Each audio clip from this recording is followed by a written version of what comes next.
I pushed open the front door of our beach house and froze, scratching, faint, desperate scratching coming from somewhere below me. My husband Richard was supposed to be at his brother's house in Atlanta. Our daughter Stephanie said she'd driven him there 3 days ago, right after I left for my sister's funeral in Boston. But that sound, that horrible, weak scratching against wood. I dropped my suitcase and ran toward the basement stairs, my heart hammering so hard I thought I might collapse right there. The scratching grew louder as I descended, and then I heard it. A voice, Richard's voice, so hoarse I barely recognized it. "Help, please, anyone. Richard!" I screamed, flying down the remaining steps. The scratching was coming from the wine cellar. Our beautiful wine cellar that Richard had spent 2 years building, with its thick, insulated door and climate control system. The door my daughter had secured with a padlock that shouldn't have been there. My hands shook so badly I could barely grip my phone to call 911, but I managed it. Then I grabbed the bolt cutters from Richard's tool bench and attacked that lock like a woman possessed. It took 3 tries, but it finally snapped. The smell hit me first. Urine, sweat, and something else. Something wrong. Then I saw him. My husband of 43 years was crumpled on the concrete floor, his lips cracked and bleeding, his face gray. Empty wine bottles lay around him, the last drops licked clean. He'd torn his fingernails bloody trying to scratch through the door. "Maggie," he whispered, reaching for me with trembling hands. "Stephanie," she said. "Just a few hours." The paramedics arrived within 10 minutes, but it felt like 10 years. They rushed Richard onto a stretcher, hooking him up to IVs, checking his vitals with grim expressions. One of them, a young woman with kind eyes, pulled me aside. "Ma'am, how long was your husband trapped?" 3 days, I said, my voice breaking. My daughter told me she'd taken him to Atlanta. I was at my sister's funeral. I came home a day early because I couldn't finish, because something felt wrong. Because my sister's death had reminded me how precious time was, and I wanted to be home with Richard. The paramedic's expression hardened. 3 days without water in this heat? I need to ask you directly. Did someone do this intentionally? I looked at her, and something inside me shattered and reformed into something harder, colder. Yes, my daughter. They took Richard to Miami General. I followed in my car, my mind spinning. Stephanie had been asking about the house for months. Our beachfront property was worth close to $2 million now, and Stephanie's tech startup had failed spectacularly 6 months ago. She'd lost everything, including her condo and her Tesla. She'd moved back in with us temporarily, and we'd welcomed her with open arms. We'd welcomed a snake into our home. At the hospital, the doctors were blunt. Richard had severe dehydration, kidney damage, and early-stage organ failure. Another day, maybe even another 12 hours, and he would have died. The wine he'd drunk probably saved his life, though the alcohol in his dehydrated state had caused its own problems. "Mrs. Patterson, I have to ask," the doctor said, her voice gentle but firm. "This wasn't an accident, was it?" "No," I said. "It wasn't." She nodded. "The police are already here. They'll want to speak with you." The detectives, a man and woman team named Rodriguez and Chen, met me in a private waiting room. I told them everything, my voice steady even though I felt like I was watching myself from somewhere far away. The funeral, Stephanie's offer to drive Richard to Atlanta, the padlock on the wine cellar, the way she'd been so insistent that I take my time in Boston, that I shouldn't rush back. "Don't worry about Dad," she'd texted me just yesterday morning. "He's having a great time with Uncle Tom. Take care of yourself, Mom. Sarah would want you to take your time to grieve." Sarah, my baby sister who died of a heart attack at 59. Stephanie had used my grief as cover to murder her own father. Detective Chen leaned forward. "Mrs. Patterson, I need you to think carefully. Were there any signs, anything that might help us understand why she did this?" I thought back over the past few months. The arguments about money, Stephanie's increasing desperation, the way she'd been researching power of attorney laws, the legal documents I'd found in her room that she'd claimed were just research for a new business idea. "She needed money," I said slowly. "But it was more than that. 2 weeks ago, I overheard her on the phone with someone. She said, 'Once I have the house, we'll have more than enough to restart everything.' I thought she was talking about buying her own place someday, but But she was talking about your house, Detective Rodriguez finished. Do you know who she was talking to? Her business partner, probably. Marcus Reed. They'd been working on some kind of cryptocurrency investment platform together. It collapsed after the SEC started investigating them. The detectives exchanged glances. Detective Chen stood. Mrs. Patterson, we need to bring your daughter in for questioning. Do you know where she is? I pulled out my phone and showed them the messages. Stephanie thought she was safe. She thought I'd be in Boston for at least another 3 days. Her last message, sent just 4 hours ago, hope you're holding up okay, Mom. Remember, take all the time you need. Dad and I will be here when you're ready to come home. That heart emoji made my stomach turn. She's probably at our house, I said. She thinks I'm still in Boston. Detective Rodriguez put a hand on my shoulder. We're going to get her, Mrs. Patterson. And you should know that attempting to murder someone for financial gain is a first-degree felony in Florida. She's looking at serious prison time. But first, I needed to see my husband.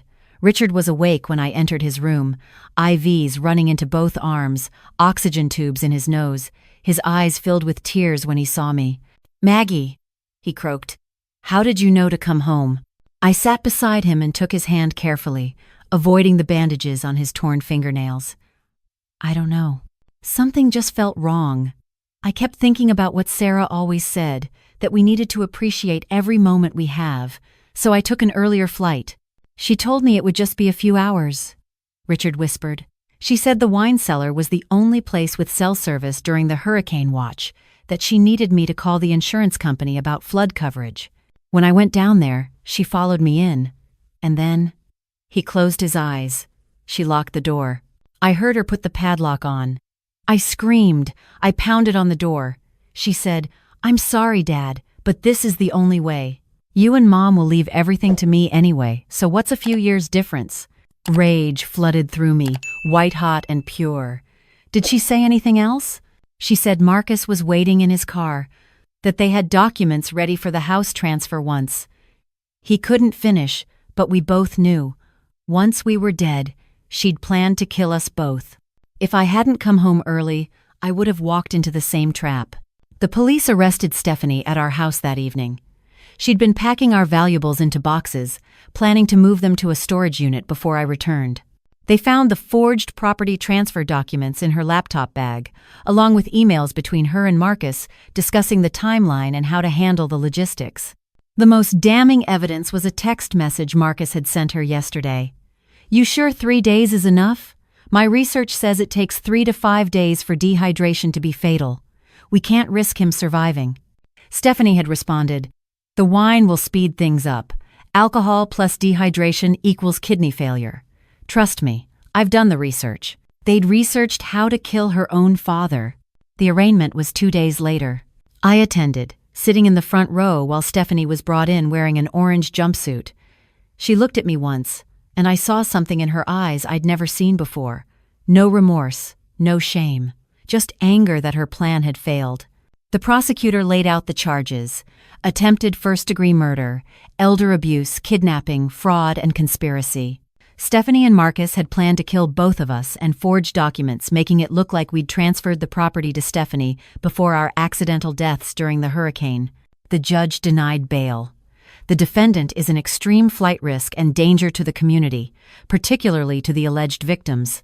Bail is denied. Stephanie screamed as they led her away. You're going to leave it all to me anyway. I was just speeding up the inevitable. You don't understand what Marcus and I have been through. I sat there, stone-faced, while my daughter was dragged from the courtroom still screaming about how unfair it all was. Richard was released from the hospital after 5 days. The doctors said he'd need months to fully recover, possibly years before his kidneys were back to normal. The psychological damage would take even longer. He had nightmares every night, waking up screaming that he couldn't breathe, that the walls were closing in. While we waited for the trial, I did what I should have done months ago. I went through Stephanie's room with a fine-tooth comb. What I found made me physically ill. She'd been planning this for at least 6 months. There were notebooks full of research about estate law, inheritance, and yes, how long it takes for someone to die of dehydration. She'd calculated our net worth down to the dollar. She'd researched how to forge our signatures. She'd even practiced copying our handwriting. But the worst part was the journal entry dated 3 weeks before she locked Richard in that cellar. Mom and Dad don't understand what it's like to lose everything. They built their wealth slowly, safely. They don't know what it's like to be on the edge of something huge and have it all fall apart. The house is just sitting there, appreciating in value while they do nothing with it. Marcus and I could flip it and use the capital to rebuild everything. They'd do it for me if they really loved me. So I'm just helping them make the decision they'd eventually make anyway. And honestly, they're old. How many good years do they have left? This way, I get to use the money while I'm young enough to enjoy it. That's when I knew. My daughter wasn't the person I thought I'd raised. Something fundamental was broken inside her. Something that let her rationalize murder as a business decision. The trial was mercifully quick. The evidence was overwhelming. The forged documents, the text messages, Marcus's confession in exchange for a lighter sentence, Richard's testimony, the medical evidence showing how close to death he'd been. Stephanie's lawyer tried to argue that it was a moment of panic after her business failed, that she'd planned to let Richard out after just a few hours but lost track of time. The prosecutor destroyed that defense by showing the text messages about the 3 to 5 day timeline and Stephanie's research into dehydration deaths. The jury took less than 3 hours to convict her on all counts. At sentencing, the judge looked at Stephanie with something like pity. "I've been on this bench for 23 years, and I've seen a lot of things. But what you did to your own father, a man who by all accounts loved you and supported you your entire life for nothing more than money, it's one of the coldest, most calculated acts I've encountered." He sentenced her to 25 years in prison without the possibility of parole for 15 years. Marcus got 12 years for his role as an accessory and for helping plan the murder. Stephanie didn't cry. She didn't apologize. She just stared at me with those cold, entitled eyes and said, "This is your fault. If you'd just given me the money when I asked, none of this would have happened." That's when I finally responded to her. I stood up and looked at my daughter, the child I'd carried for 9 months, raised for 35 years, and loved with every fiber of my being. "No, Stephanie, this is your fault. You made a choice. You chose money over your father's life. You chose greed over love. And now you'll live with that choice for the next 25 years. She was led away screaming, but this time I felt nothing. No sadness, no anger, just a strange, hollow relief. Richard and I changed our will the next week. Everything will go to various charities when we pass, medical research and homeless services, and environmental causes. Stephanie will get nothing. We also sold the beach house. Too many terrible memories. We bought a smaller place in North Carolina, near the mountains, far from the ocean and far from Florida. Somewhere we can start over. Richard's physical health has slowly improved, though he'll never be quite the same. His kidneys function at about 70% now, and the doctors say that's probably as good as it'll get. He needs medication for the rest of his life. The psychological scars run deeper. He can't be in small spaces anymore. He keeps water bottles everywhere, in every room, in the car, beside the bed. He wakes up at least once a night to drink water, still terrified of being thirsty. He's in therapy twice a week. As for me, I think about the woman I used to be, the woman who trusted easily and believed the best of people, especially her own child. That woman died in that basement wine cellar, along with my daughter's humanity. I've learned that some betrayals are too deep to forgive. People talk about forgiveness like it's something you owe to others, but I don't believe that anymore. Some actions break the bonds of family so completely that they can never be repaired. Stephanie writes letters from prison sometimes. They're always the same. She's sorry. She made a mistake. She was desperate. She asks if we can talk, if we can work toward rebuilding our relationship, if we might reconsider the will. I burn every letter without reading past the first few lines. Richard doesn't even want to know when they arrive. Last month, on the anniversary of what we now call the incident, we drove to a spot in the mountains we'd found, where you can see for miles.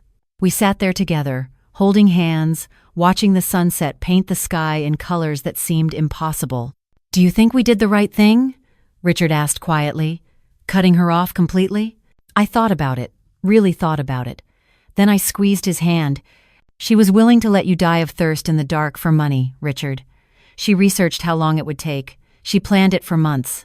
That's not a mistake or a moment of weakness. That's who she chose to become.